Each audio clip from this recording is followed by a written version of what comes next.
when you do works such as, you know, Shadow of the Vampire, you know, Bobby Peru in you know, this amazing scene with Laura Dern, this sort of adventurous, you don't know what's going to happen, sort of, but you know, Lost Temptation of Christ. You have these really far from you characters, these sort of really very composed, iconic, sometimes historical or mythical characters. Are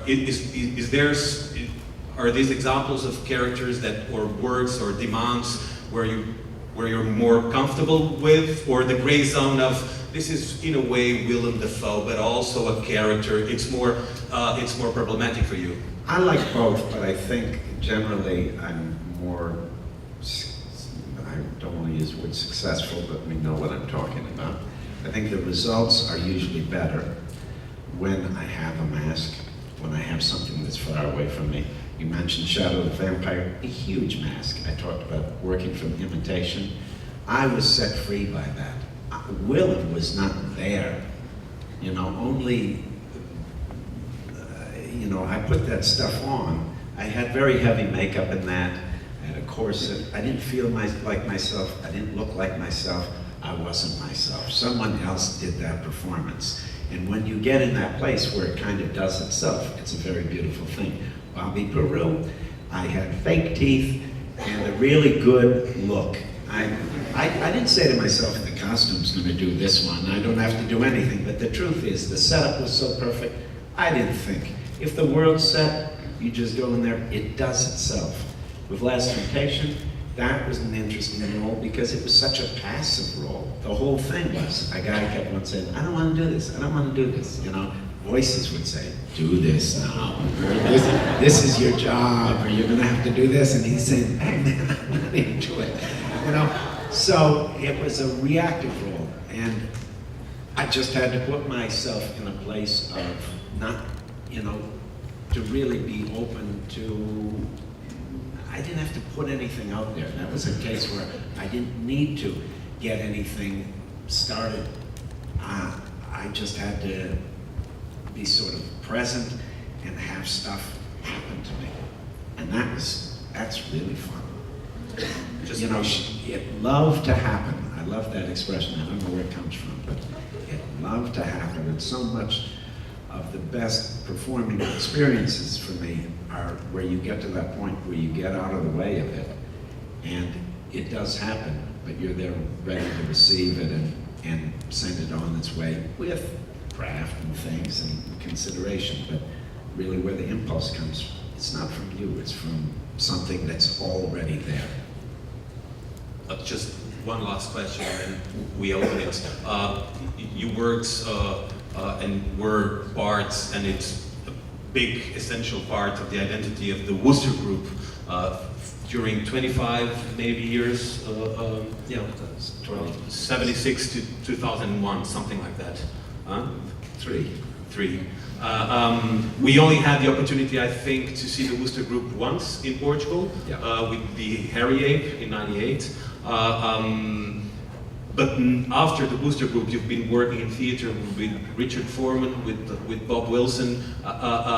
Why these choices? What's driven you? Of course, with the Wooster Group, it's your history, but now you come back to theater, you keep on working with theater.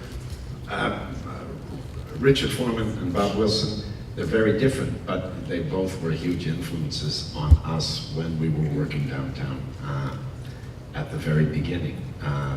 There's not a full generation ahead of us, but they're, you know, they were sort of the people that we were watching when we were making our pieces. So there were people that I always followed and I always admired.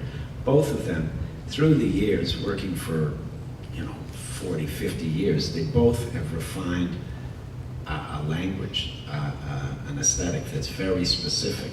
And when I get in a Richard Foreman show, I'm the best audience in the world. I think things I've never thought of. I feel smart.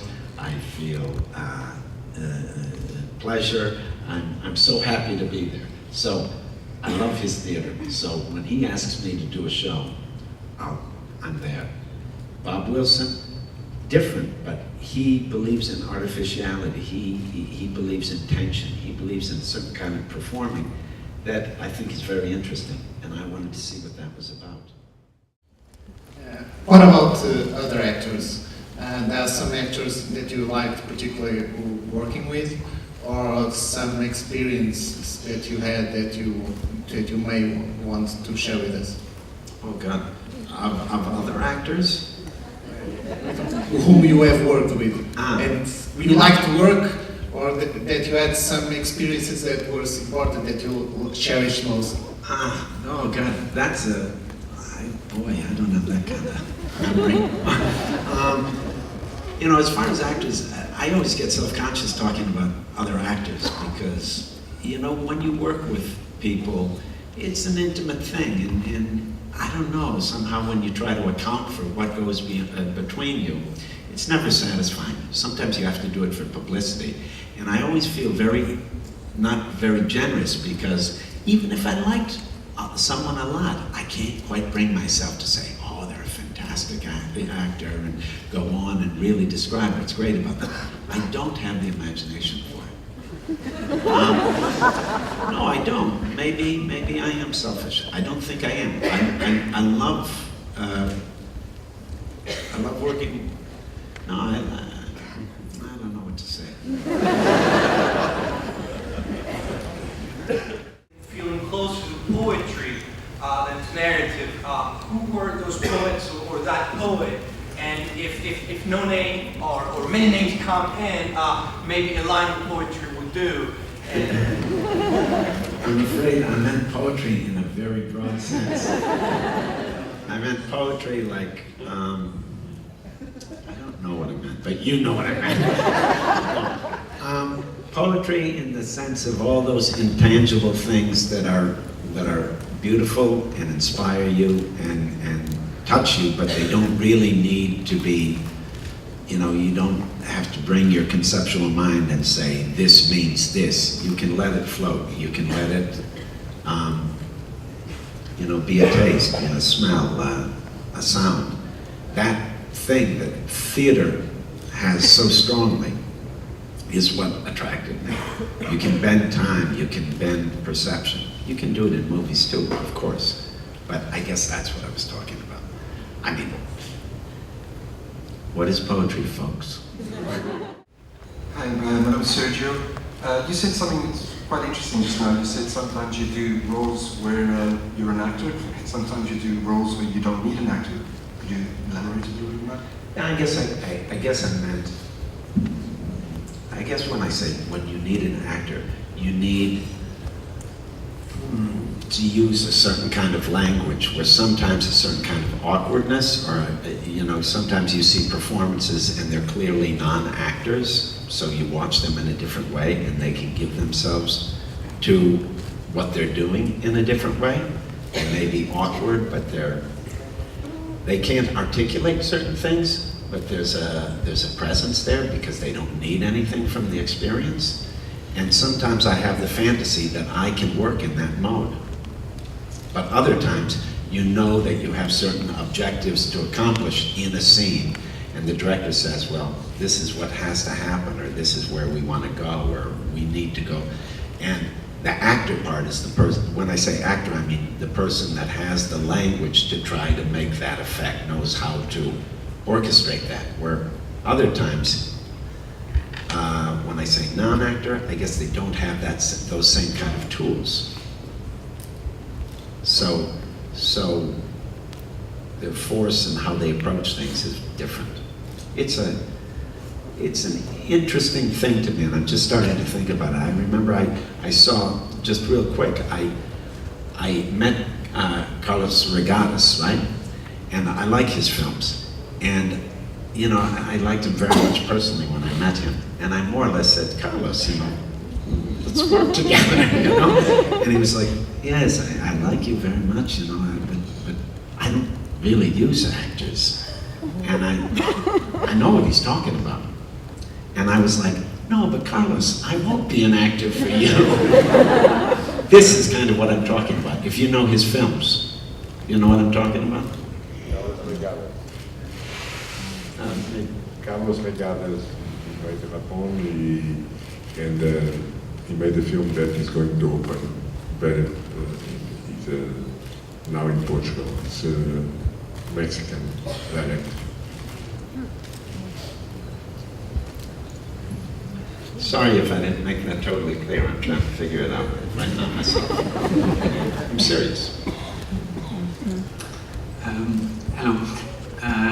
Coming from such a physical actor like you, I would like you to share with us the experience of being let's call it a radiophonic actor, like the thing you've done with Lou Reed, The Raven. The Raven, yeah. How was it to play with only your voice? You know, I've done that in some films. Hell, I've even done that in a couple of commercials. Just use my voice. I like it. I like it because it's one thing, and then it's like you hear those stories about people that lose an arm, they get more strength in this arm, you know?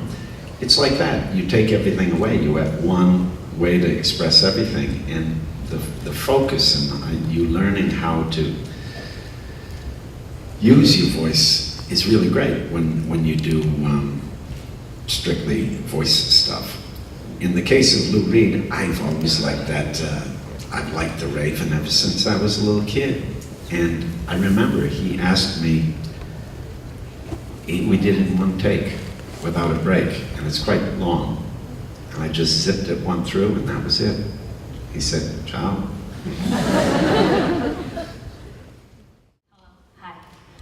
I always remember you as a great villain. You have your share of villains, and since you're such a nice guy, I was wondering, do you choose to be the villain, or the director approaches you to be the villain? Or are you just menacing? Because you seem such a nice guy, but on camera, on film, you're such a good villain. I remember the first time that I saw you was in Streets of Fire, and you were very menacing in that. Okay. But you're a very nice guy. So, do you choose to be a villain Thank or you. a director? Got it.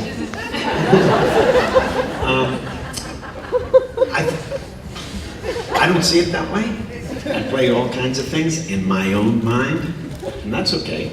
I think villains are fun to play. I think, yeah, people have asked me to do that, because I'm not, you know, in Hollywood terms particularly, I'm not talking about the other part of my filmography, but in Hollywood terms, you know, if you have a success with something, they want you to repeat it. That's generally true. And when I started out, I was a character, you know, they saw me, you know, I'm not a normal looking guy, I'm not, in the way I move, and the way I approach things, all that. I couldn't play the boy next door, so I'm kind of become a character actor when I'm very young.